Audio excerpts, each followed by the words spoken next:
My name is Rachel Doyle, and I turned 33 at my mother's dining room table. The candles weren't even lit yet when my mom leaned toward my dad and whispered just loud enough for me to catch it. "Since everyone's here, have your son changed the locks at her place?" Her place. Mine. The townhouse I bought with my own money. The one my 6-year-old daughter sleeps in every night. My dad nodded without looking up from his plate. My brother Marcus set down his fork, murmured something about a phone call, and walked out with his key ring. My family kept passing the green beans. I smiled and complimented the pot roast. 40 minutes later, Marcus came back through that front door with a face the color of hospital sheets. Leaned down to my mother's ear and whispered, "Mom." There. He never finished the sentence. Here's what nobody at that table knew. I already understood exactly what was waiting for him in my parking lot, because I had spent 7 weeks quietly building it. Ever since a declined debit card at a gas station started me pulling a thread that ended inside a folder in my mother's linen closet, and showed me what my parents had been doing to me for 11 years. Welcome back to Calm Drama Vault, where women who stayed quiet for years finally tell you exactly how they walked away. If stories about family, betrayal, and hard-won boundaries speak to you, drop a comment below and subscribe. Let me take you back 7 weeks. 7 weeks before that dinner. My life was small and good and mine. I work as a surgical scheduling coordinator at Riverside Medical, which means my whole job is keeping fragile timelines from colliding. 9 to 5, then home to my townhouse in Cedar Grove, 20 minutes from the house I grew up in. I bought that townhouse in 2020, and I can still describe exactly what it felt like turning the key the first time. 28 years old, and it was the first door that was ever only mine. My daughter Emma was 6 that summer. Missing her front teeth, obsessed with a scooter she'd nearly mastered in the driveway, while my neighbor Gene shouted encouragement from his porch. Gene Marchetti is 66. A retired postal inspector with 28 years on the job, a slow porch swing, and an old tabby cat named Duke, who supervises the whole complex from the WINDOWSILL. Sundays. I drove across town to my parents' house for dinner, because Sunday dinner was on my mother's calendar. And things on my mother's calendar happened whether you wanted them to or not. That week she called me twice about my birthday. "We're doing it here, honey. Family only." Her voice had a sweetness I hadn't heard since I was a teenager. I stood at my kitchen counter frowning at nothing. My mother had planned every holiday my family ever had, but she hadn't thrown me a birthday dinner since I turned 15. I told myself people soften with age. I told myself 60 does that to a woman. Then I finished the dishes, checked on Emma, and folded the thought away like a shirt I knew I'd never wear. 2 days later, a gas station card reader would unfold it for me. You should know what my role was in the Doyle family. Because it wasn't exactly daughter. I was the fixer. At 15, I was the one reading the electric bill at the kitchen table because Dad's eyes got tired by evening. At 18, I did my parents' taxes for the first time, and every spring after that. I managed Dad's medication into a little pill organizer. When the roof leaked, when the car insurance lapsed, when Marcus's landlord threatened eviction, my phone rang. My mother had a phrase for it, delivered like a blessing. That's what family does. Here's the part I'm still embarrassed to admit. I handled everyone's paperwork except my own. When I turned 19, Dad set up a fireproof box in his study and said he'd keep my important documents safe. Birth certificate, Social Security card, the savings bond from my grandmother. Rose, it felt like being cared for. I was a working student, juggling scholarship requirements and diner shifts. I liked believing someone was minding the deep stuff so I could mind the shallow end. I paid my rent, then my mortgage, always on time, and never once pulled my own credit report. I know how that sounds coming from someone who manages hospital scheduling for a living. But you don't audit the people who taught you to ride a bike. It took 11 years to learn what else was in that fireproof box besides my birth certificate. It took one declined debit card to start the lesson. It happened at a gas station on Route 9 on a Thursday evening. Emma had a dentist appointment scheduled and I needed gas to get there. Card reader flashed declined in red letters. I ran it again, declined. My backup card came up suspected fraud, call issuer. There was a line behind me, a teenager buying energy drinks, an older man in a work truck, all politely studying their phones while my face went hot. I paid with the emergency 20 folded in my glove box. That night, after Emma was asleep, I signed up for one of those free credit monitoring apps I'd always told myself I didn't need. It loaded my file and I sat there reading my own name like it belonged to a stranger. There was a credit card on my report opened in 2021. I have never applied for that card in my life. Balance: $3,900. Status: 45 days past due. My hands were steady. I want that on the record. Coordinating surgical schedules for 6 years will do that to you. I clicked into the account details, expecting some stranger's address in another state. The billing address was a house on Larkspur Lane in my hometown. A house I know better than my own. I grew up in it. Friday morning, I called the issuing bank, sat through hold music, and told the fraud department the account wasn't mine. The representative was kind and thorough, and near the end, she read me the phone number on file just to verify. It wasn't my number. It was a landline. I could have recited it in my sleep. It had been my parents' kitchen phone since 1999. I thanked her in my calm scheduling coordinator voice and hung up, staring at my own reflection in the dark microwave door, and a memory surfaced, one I hadn't touched in years. When I was 25, a few months after Emma was born, I got a letter about a credit inquiry I didn't recognize. I drove to my parents' house with the letter in my purse and put it on the kitchen table. Dad chuckled and pulled a folded page from the fireproof box in his study, bank letterhead. An apology. Something about a clerical error already resolved. Mom patted my hand. Bank mistake, sweetheart. Your father already handled it. Go worry about the baby. The alert I'd set expired on its own 90 days later, the way they do. I remembered thinking the letter looked slightly off, the paper too bright, the logo a shade too blue. Then the baby cried, and I let it go. Sitting in my kitchen 7 years later, I finally finished that thought. Saturday morning. Gene was out front fixing the mailbox post that the HOA had been ignoring since spring. I held the post steady while he worked, Duke supervising from the porch step.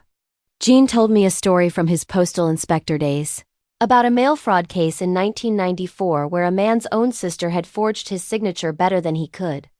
28 years taught me one thing, kid, he said. Paper never lies. People do. I came within one breath of telling him everything right there at the mailbox. But I'd been the strong one so long that asking for help felt like undressing in public.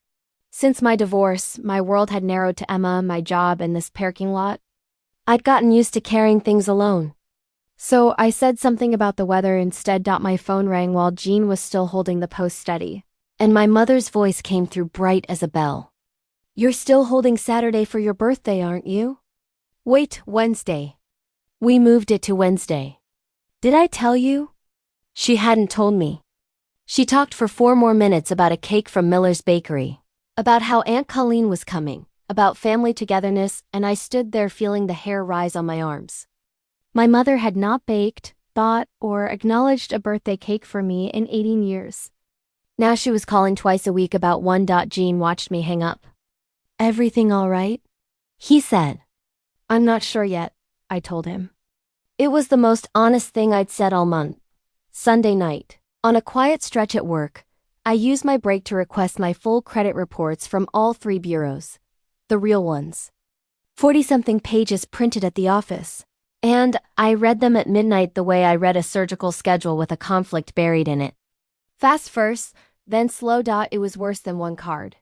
There was an account opened in 2013. Another in 2015, a store card in 2016, a personal loan in 2018, $10,500. Paid off and closed cards in 2019 and 2021, 9 accounts total. 11 years of history. None of it mine.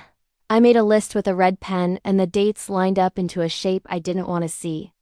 The first card was opened in May of 2013. I graduated college in May of 2013. Same month. I carried my boxes out of my parents' house, 1 month shy of 22. Somebody had waited for me to move out, then opened a door behind me with my own name on it. Over the next 3 days, I turned my kitchen table into a caseboard. Every account got a row. Opened when, balance what's, data switch. The totals came out cold and specific, the way I like numbers. $16,800 in open balances currently rotting under my name. And one detail repeated down the page like a heartbeat. Every account listed the same mailing address. Not my townhouse. Not my old apartment. The house on Larkspur Lane. For 11 years. Every bill, every late notice had been delivered to my childhood bedroom, where I couldn't see them and somebody else could. That's when the mystery quietly became a method. I got a legal pad and wrote down the only names that fit every fact. Who had my social security number since birth? Who kept my documents in a fireproof box? Who controlled the mailbox on Larkspur Lane? I wrote the names, scratched them out, wrote them again. My hand wasn't steady that time. My parents. I filed nothing publicly yet. Said nothing at Sunday dinner. Changed nothing in my voice. But that week, I put a hard freeze on my credit at all 3 bureaus. Not an alert.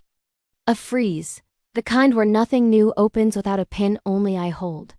It felt like locking a door from the inside for the first time in my life. 2 days later, my mother called, her voice missing some sweetness. "Rachel, what did you do with the bank?" "Somebody called for your father about a verification and it wouldn't go through." She wrapped it in an eye roll. "Bureaucrats these days." I asked pleasantly which bank. She moved past the question like furniture. There it was, the first loose thread. My freeze was invisible, private, brand new. And within 48 hours it had inconvenienced my mother. After that call, I stopped being a daughter with a bad feeling and became what I actually am. Someone who documents. I bought a binder and colored tabs. Green for accounts, yellow for dates, red for anything that touched money in motion. On the inside of my closet door, where Emma wouldn't see it, I taped a timeline. 2013 at the top, present day at the bottom.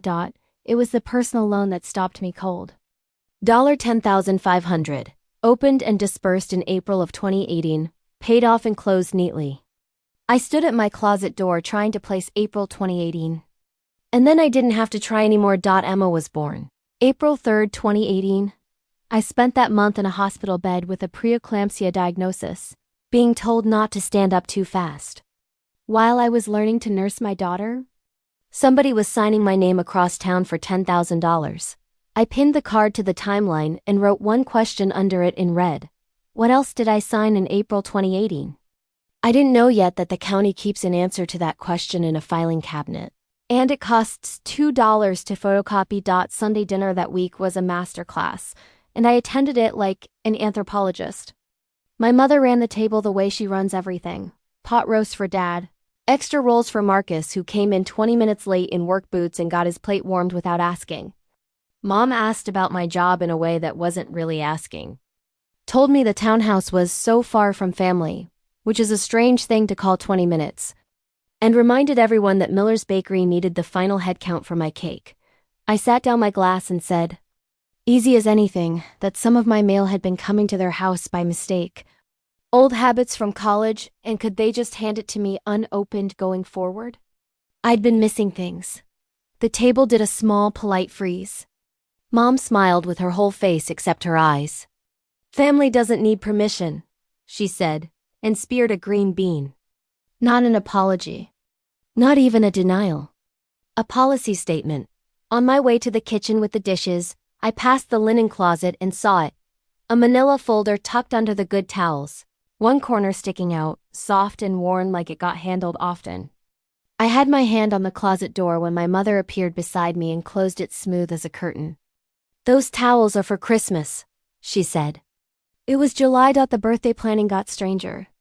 Mom called midweek to confirm Wednesday, then, mid-sentence, took a detour I've replayed 100 times since. You still keep your important papers in that little fireproof box, don't you? With you at work and nobody home, papers should be locked up.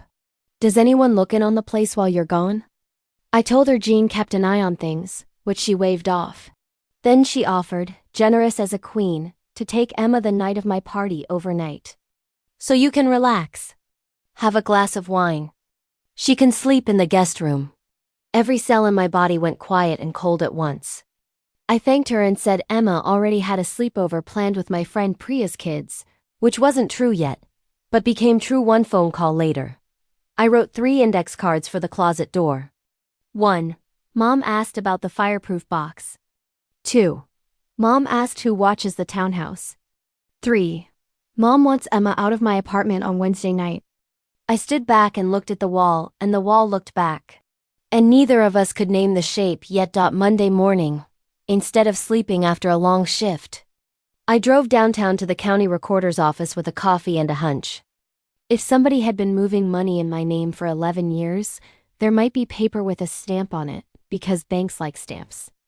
I gave the clerk my name and $2, and she gave me the answer to my red pen question. It was a power of attorney. General Durable Financial. Grantor, Rachel Doyle. Attorneys in fact, David and Linda Doyle. Jointly and severally. Full authority over accounts, loans, and property. Signed and notarized April 2, 2018. At a notary's office on the far side of town. A 35-minute drive from the hospital where I was admitted. I was admitted April 1st with preeclampsia. Emma came April 3rd. On the 2nd, I was in a bed with wires on my chest. And according to the county, I was also across town, cheerfully signing my financial life over to my parents. The document had 2 witness lines. The first was the notary's assistant, a name I didn't recognize.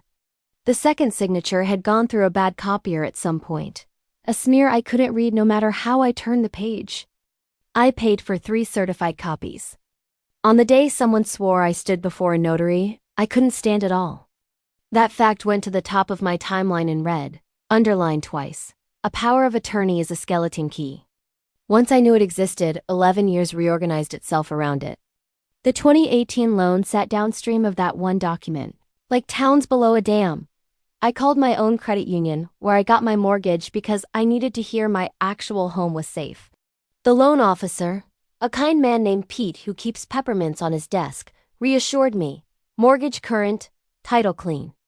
Then, because small credit unions are chatty, he added, funny timing though. We got a verification request on your property last month from another lender. Routine, but I didn't recognize the outfit. I asked what kind of verification. Asset and lien check. The kind that comes in when somebody's underwriting something. I thanked Pete, hung up and sat very still while the refrigerator hummed its one note. Everything else in my binder was history. Money already taken, doors already closed. This was different. Underwriting is a present tense word. Somewhere, a lender I'd never heard of was actively checking what my townhouse was worth. Something new was being built in my name and it wasn't finished yet. I wasn't investigating a crime anymore. I was interrupting one. I want to be honest about the cost, because this matters more than the paperwork. That Friday, Emma wandered into my room while I was updating the closet door and asked why Mommy had a puzzle taped up where her sweaters go. I told her it was a matching game for work. She accepted that the way 6-year-olds accept things, and asked if she could have the red pen when I was done. I said yes, and she patted off. And I closed the closet and stood in my bathroom with both hands on the sink for a long time. It wasn't the money doing that to me. I've been broke before. Broke is survivable. It was the arithmetic of trust. 11 years of Sunday dinners, call it 500 pot roasts, and through every single one, the 2 people at the head of that table knew exactly what was written in my name and let me pass the green beans anyway. I kept thinking about my grandmother. Rose Doyle, gone since 2020. A blunt, tiny woman who drove her Buick until she was 81 and kept butterscotch candies in her coat pocket for Emma. Near the end, living at my parents' place, she'd grabbed my wrist once and said, "This family eats its quiet ones, Rachel. Don't be quiet the wrong way." I'd laughed it off then. Standing at that sink, I finally heard it the way she'd meant it. The next morning, I made pancakes, watched cartoons with my daughter, and bought a second pack of index cards on the way to work. There would be exactly one night of standing at the sink. That was the budget, and I kept to it. Gene came to me before I went to him, which tells you everything about Gene. Sunday evening, 2 sharp knocks on my door. Duke at his heels. and a look I recognized from his old job. "Might be nothing," he said. "There's a gray sedan been through the lot twice this week. Slow Tuesday and again this morning. Fella in it took pictures of your door. Both doors, front and back." I asked how he knew it was my door and not the building. "Because I watched him line up the shot, kid. He photographed your lock. He'd written the plate on the back of a receipt. Out of habit. I stood there holding it, and the dam between my private mess and the rest of the world quietly gave way. I invited him in, put on coffee, and told him a part of the truth. Accounts in my name. A document that couldn't be real. My own mother asking odd questions about my fireproof box. Jean listened the way good investigators listen, without twitching. When I finished, he said the single most useful sentence anyone had said to me in 7 weeks. "You don't need a shoulder. You need a case number." Then he made a call to an old contact still working the postal service. Read out the plate, said hung twice and hung up. "Registered to a business," he said. "Locksmith outfit downtown. Commercial account." We looked at each other across my kitchen table. I had a folder full of past tense crimes and one present tense mystery. And now I had a locksmith photographing my deadbolt. The last Sunday dinner before my birthday was the sweetest one in years. And that's how I knew we were close to something. Mom had gone full hostess. The cake ordered, 3 layers, red velvet. "Don't argue," Aunt Colleen confirmed. The good tablecloth ironed and waiting like a flag before a parade. Dad had 2 beers instead of 1 and still didn't finish his sentences. Marcus showed up on time for once, freshly washed truck gleaming in the driveway, holding forth about how good it ran now. "Best thing I ever did was get that loan paid off," and Mom smiled into her plate, and the comment rolled by like weather. I filed it anyway. By then I filed everything. The moment that mattered came from Emma, coloring at the end of the table. She looked up at my mother with the flat candor of a 6-year-old and asked, "Grandma, why do you have a key to my house?" The table went quiet half a beat too long. Mom laughed her hostess laugh and ruffled her hair. "Family doesn't need permission, sweetheart." Second time I'd heard the policy. Driving home, it was the key itself I kept turning over. She did have one. I'd given it to her myself in 2020, back when she helped hang curtains the week I moved in. What she didn't know, because I'd never announced it, was that I'd changed that lock in 2022 after the divorce, when a locksmith wrecked both doors in an afternoon. The key in my mother's junk drawer was a key to a door that no longer existed.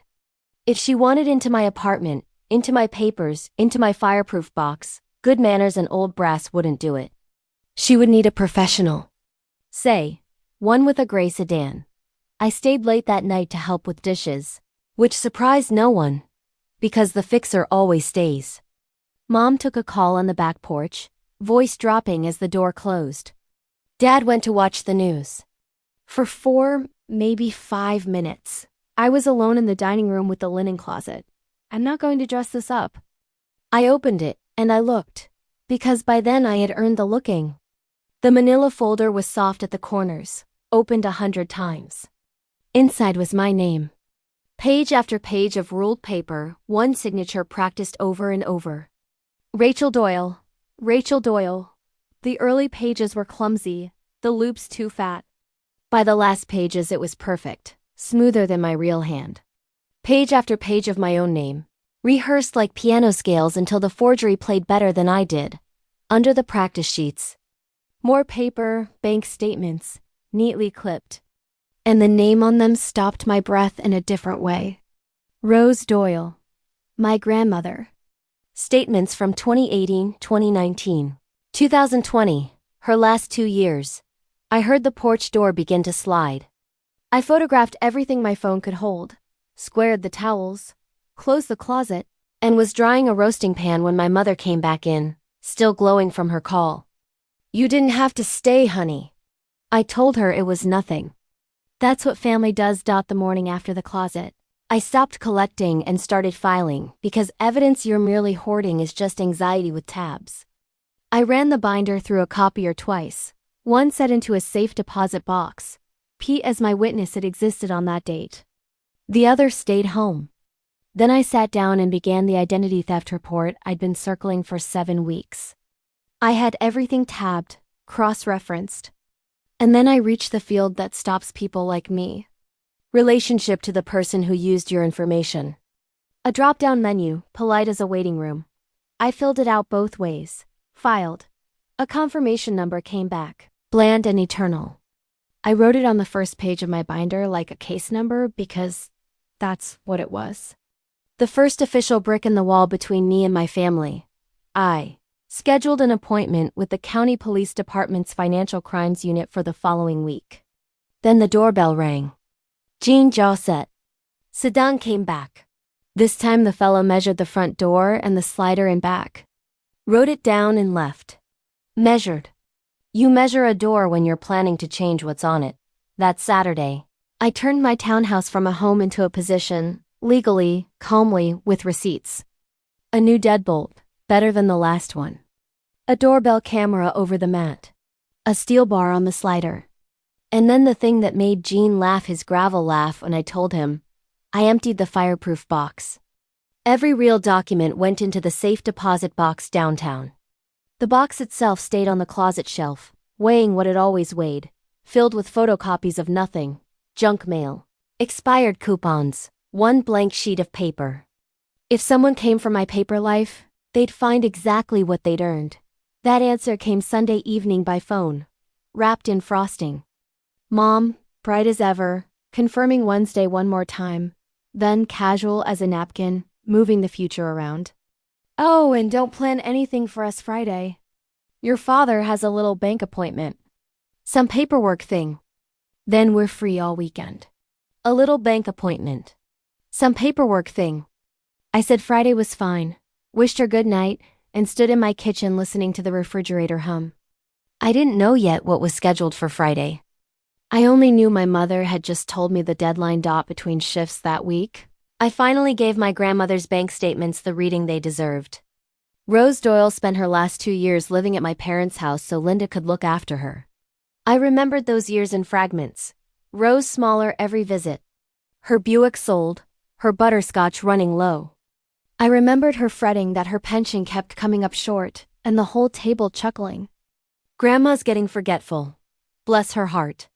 I had chuckled too. The statements did not chuckle. Withdrawals month after month from an account with a caregiver card attached, small enough to look like groceries, steady enough to add up. I ran the columns twice. $19,000 over her last 2 years, out of a retired school teacher's pension. Gone in bites. The last withdrawal cleared 4 days before she died. Here's what I want you to understand about my grandmother. She wasn't forgetful. The evidence was upstairs in my own history. The $35,000 CD she'd locked away years earlier. The one nobody could touch. The one that came to me in her will and became the down payment on my townhouse. She hadn't lost her money. She'd hidden the last of it from her own daughter-in-law in the only vault she trusted. Then she'd handed that vault to me. I added her statements to the binder behind. A new red tab. The Financial Crimes Unit lives in a low-ceilinged room that smells like toner. And Detective Ann Pruitt turned out to be a compact woman in her 40s with reading glasses on a chain and a handshake like a door closing. I gave her the binder and said as little as possible, which she seemed to appreciate. She read for 20 minutes without speaking, flattening pages with her palm. Her first question wasn't about my parents. Who else has copies? A bank vault, I said. She nodded once, the way I nod when a schedule comes to me done right. She asked her questions in tight little rows. Had I confronted anyone? No confrontation, I said. Nothing's changed in my voice. Sunday dinners as usual.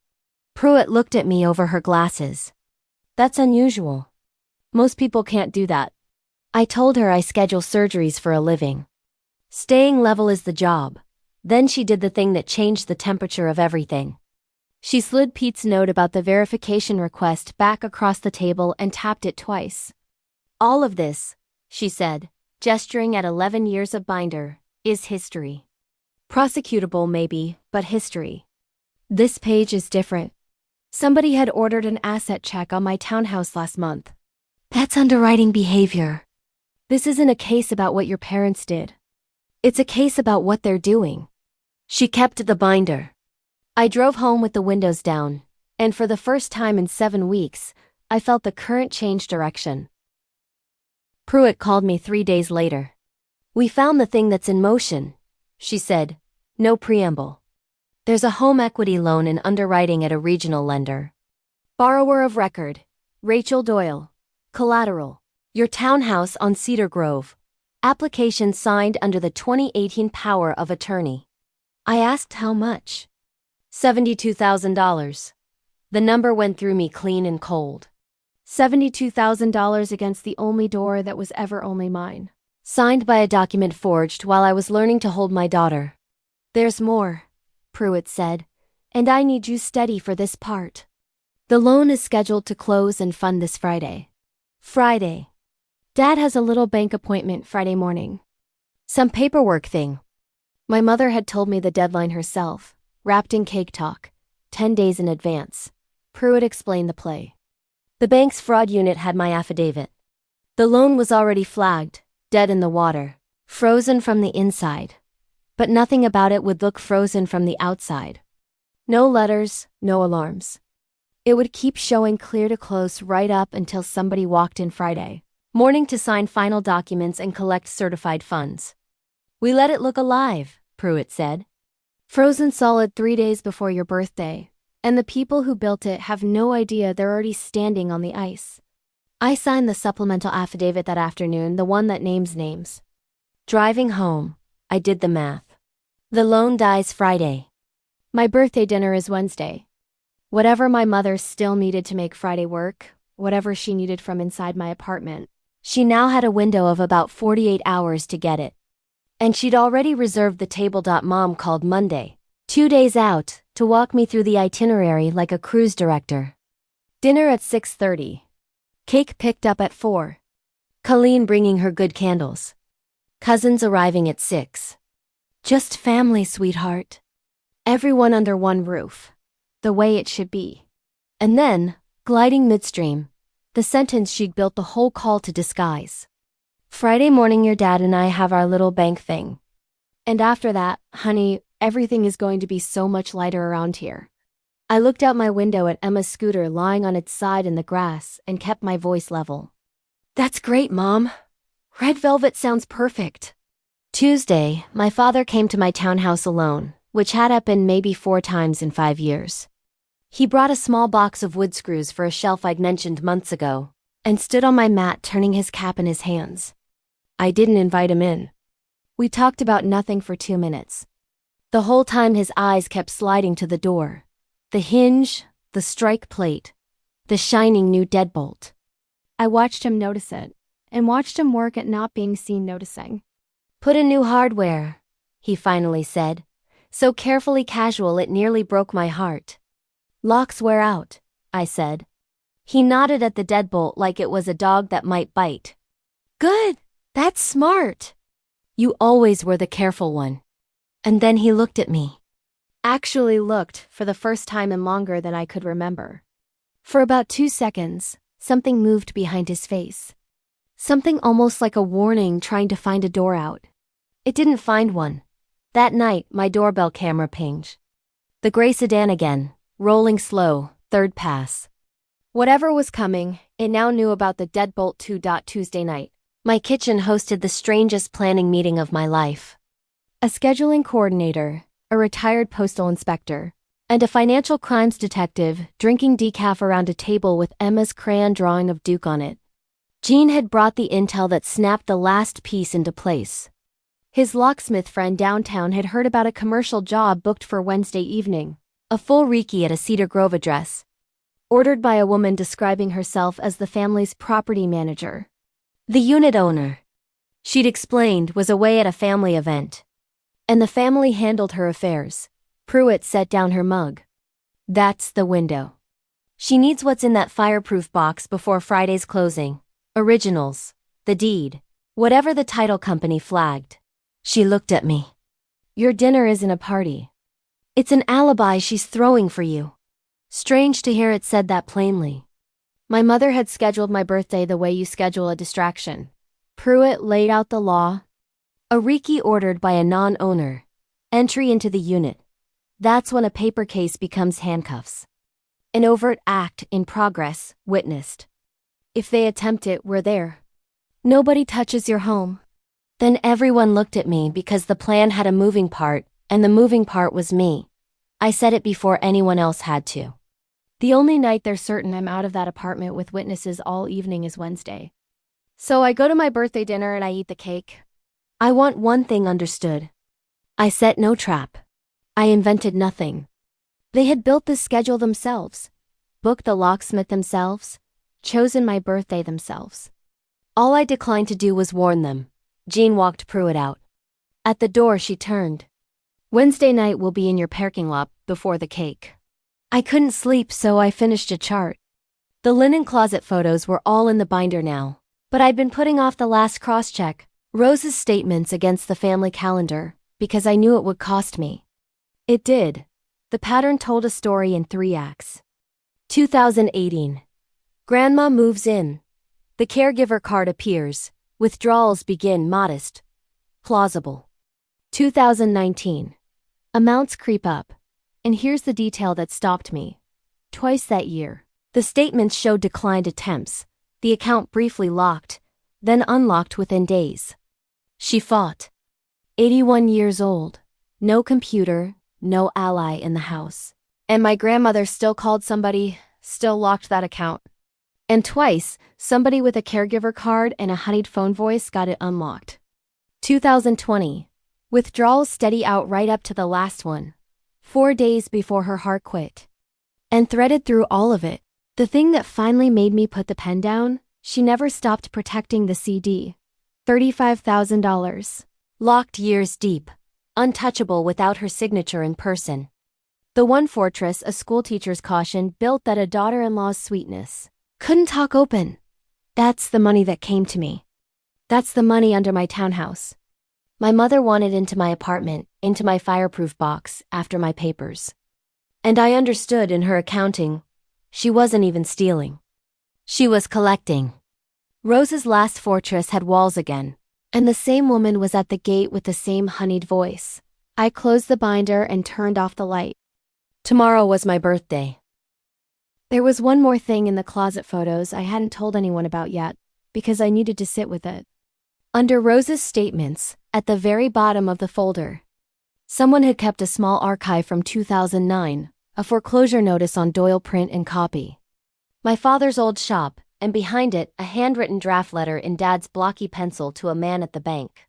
I read it twice and had to stop both times. My father, a man I've never once heard raise his voice, begging, misspelled, crossed out, rewritten. He'd take any terms, work any schedule, if they could keep the house. Because his mother lived with them now and his kids shouldn't have to move schools. In the margin, in my mother's handwriting, small and final as a stamp, stop begging. I'll handle it. I knew what that margin note was. A coronation. Somewhere in 2009, my father knelt down in pencil and my mother stepped over him and took the family books. He was so relieved to be spared the shame that he never asked how she handled anything ever again. For about a minute at my kitchen table, I felt genuinely sorry for David Doyle, a man drowning in 2009. Grabbing the first rope, even one with a hook in it. But here's where I landed, and I want to say it carefully because it's the whole spine of this story. Shame explains the first signature. It doesn't explain the next 9 years of them. Every renewal, every bank error, sweetheart. My father chose the quiet again. Drowning men get one free grab. After that, they're just swimming with the current that's pulling their daughter under. Wednesday came up hot and blue. An ordinary July morning. Sprinklers ticking. I made pancakes. Emma ate 4 and negotiated for a 5th. And we took her scooter out to the lot where Gene was already installed on his porch with coffee, pretending he wasn't watching my building. Emma wobbled, corrected, and did her first full lap without a foot down while Duke watched from the windowsill. Mom, did you see? I saw a baby.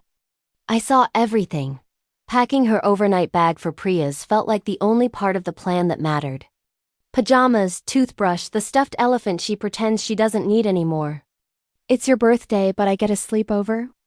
I told her Priya was making brownies, which outranked cake, and that grandma's party would be boring, all grown-ups, no games.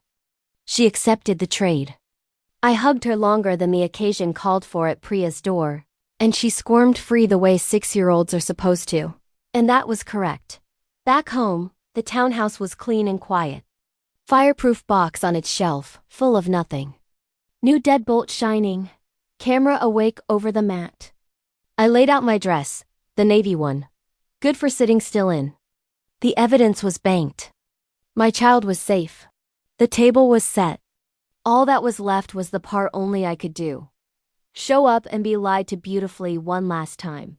I had an hour before getting dressed, and spent it doing a final pass through the binder. That's when I found the page I'd almost skimmed past. A credit bureau notice dated 5 weeks back. A hard inquiry. Application triggered. The name on the inquiry wasn't Rachel Doyle. It was Emma Doyle, my daughter. 6 years old. A social security number I'd watched get issued at a hospital desk.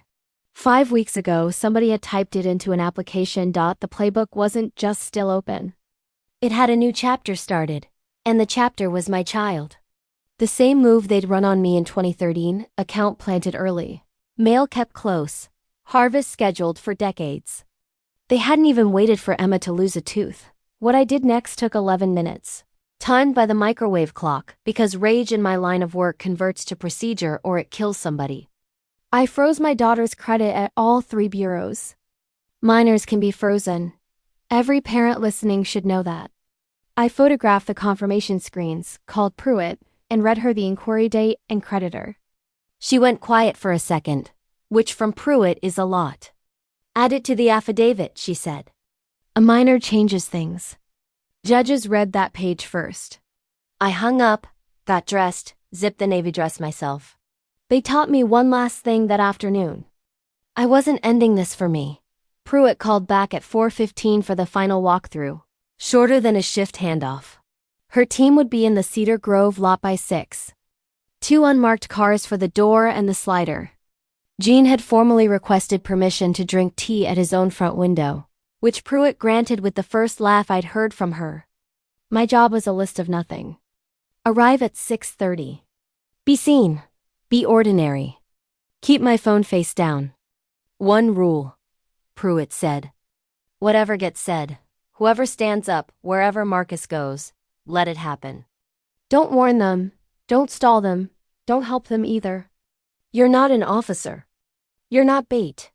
You're a guest at your own birthday.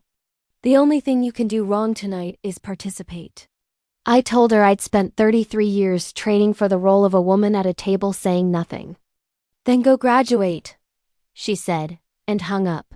I stood in front of the mirror and did the last check. Not the dress, the face. At work we call it the scheduling desk face. Warm and level while the room behind it runs a code. I've held that face through things I don't talk about at parties. I could hold it through pot roast. 20 minutes across town, windows down, July air. I parked behind Aunt Colleen's sedan and sat for one breath looking at the house I grew up in. Porch light on, dining room glowing gold, my mother's silhouette crossing the window with a stack of the good plates. Somewhere behind me, across town, a locksmith van was checking its clock. So was Pruitt. So was I. My mother opened the door before I knocked, which she has done my whole life, as if the house itself reports to her. There's my birthday girl. She smelled like lily perfume and cake frosting, and hugged me with both arms, and I felt through the familiar wool of her cardigan how small she actually is. This woman who had rearranged 11 years of my life with a landline and a pen. The house was staged to the rafters. Aunt Colleen held me at arm's length, said I looked tired in the way that means loved, and slipped me a card she didn't want Mom to see. The cousins arrived with wine. Dad was stationed at the grill window, label already half off his beer bottle. Hi, Dad. Hey, kiddo. Happy birthday, he said to a spot slightly left of my eyes. Marcus came last, showered, pressed, and ruffled my hair like I was 9. And I let him. Dinner ran like one of Mom's productions always runs. On time, on script, applause cued. Pot roast, the rolls Marcus likes, in the cloth-lined basket that only appears for company. My mother conducted from the head of the table, and I ate and laughed on cue and monitored the room like a status board. Dad was quiet even for Dad, building a small pyramid of beer label shavings. Marcus kept sneaking looks at his phone in his lap, then at the kitchen clock. Then at Mom, a triangle he flew maybe 5 times between the roast and the salad. My mother stood, dinched her glass, and gave the toast. She's good. I want that on the record. Genuinely good. She talked about family being the only thing that lasts, about how proud she was of our Rachel, our scheduler. The cousins made warm sounds. She landed it with her arms spread the width of the room. Everything you have, Rachel, came from this family. The table gave a little awe. I raised my glass and drank it down. And if you'd been watching from the doorway, you'd have seen a daughter toasting her lucky life. Only 2 people at that table knew what the sentence actually meant. And one of us was smiling into a wine glass. And the other was checking the kitchen clock again. Between the roast and the cake, my phone buzzed once against my leg. Pruitt and I had a protocol: nothing tonight unless it couldn't wait. I excused myself to the bathroom off the hall, locked the door, and read the message. 2 photographs. The first was the certified power of attorney. The smear resolved into handwriting at last.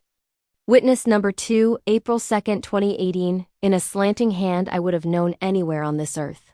Marcus David Doyle. The second photo was a loan payoff record from April 2018, a $9,500 truck loan. Marcus's settled in full in a single payment from an account belonging to David and Linda Doyle. 9 days after the notary date. Pruitt's caption: confirmed this afternoon. Thought you should have it before you look at him again. I did the math I never wanted to do. The week I was wired to a monitor with our daughter, my brother stood at a notary's counter and swore he watched me sign the truck he'd washed and bragged on at every dinner since. Best thing I ever did, getting that loan gone. I'd been riding in the bed of that lie for 6 years. Something in my chest didn't break the way I'd braced for. It just went quiet and efficient, and filed him under a new tab. I flushed for the audience, washed my hands, and came back to the table smiling. Mom was leaning toward Dad's ear. I knew the sentence before she said it.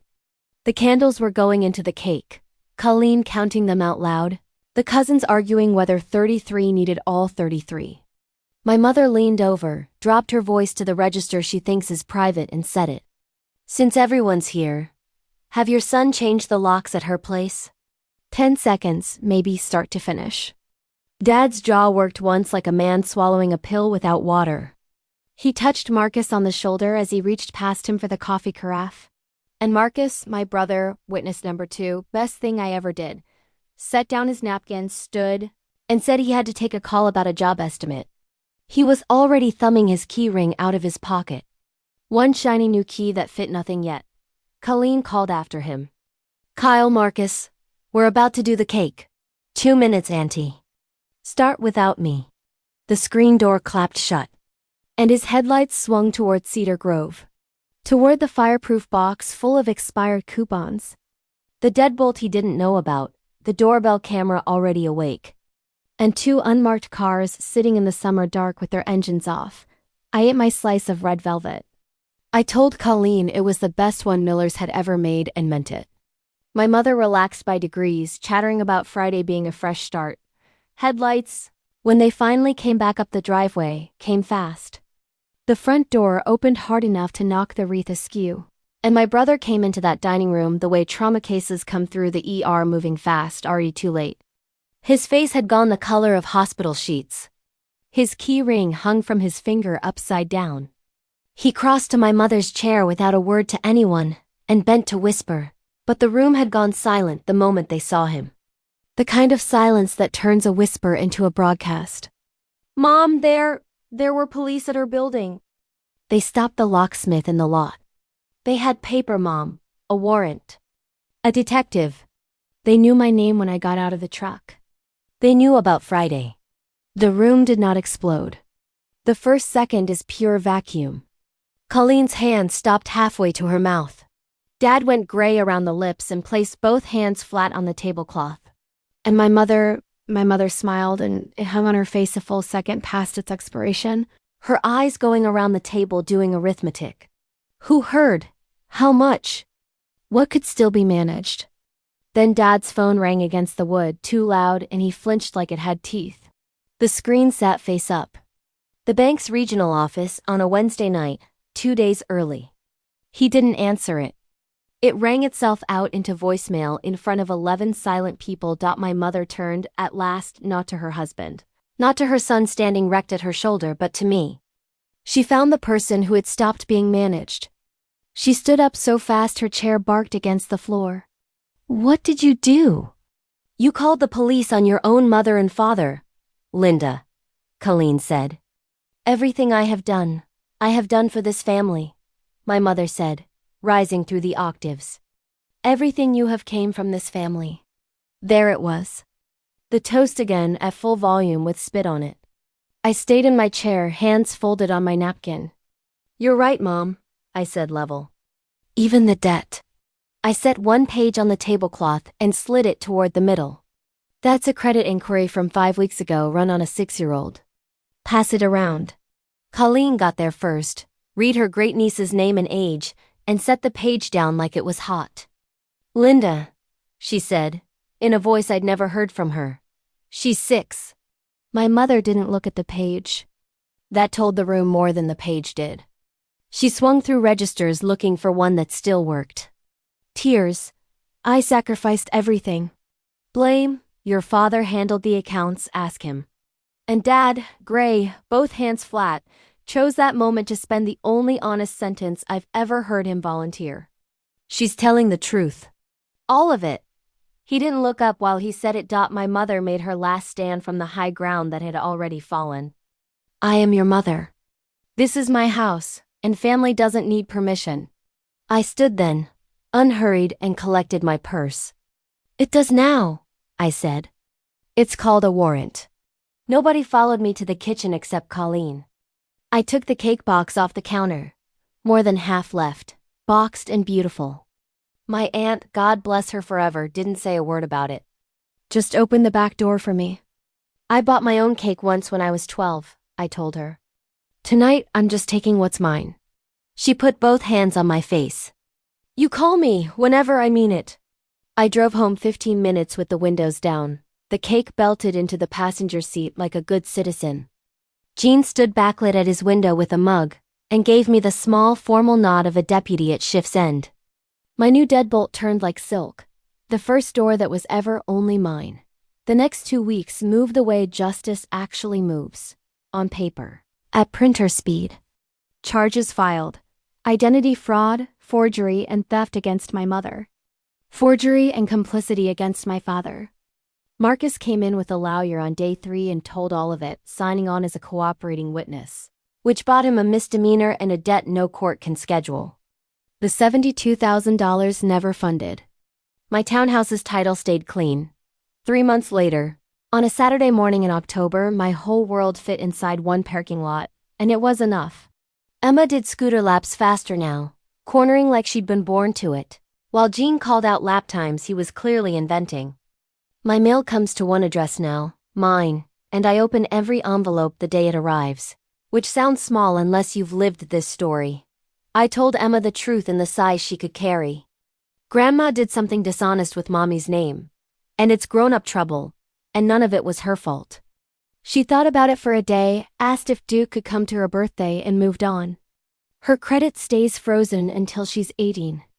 My grandmother's savings bond hangs framed above my desk, not for the money, for the signature.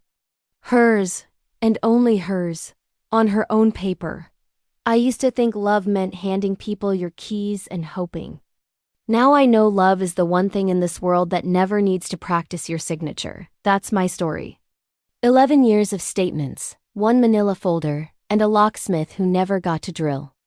If this reminded you to pull your credit report, or freeze your kid's credit, take that as a sign and do it today. If someone you love needs to hear this, share it with them. Drop a comment telling me what you would have done. Subscribe to Calm Drama Vault, and I'll see you in the next one.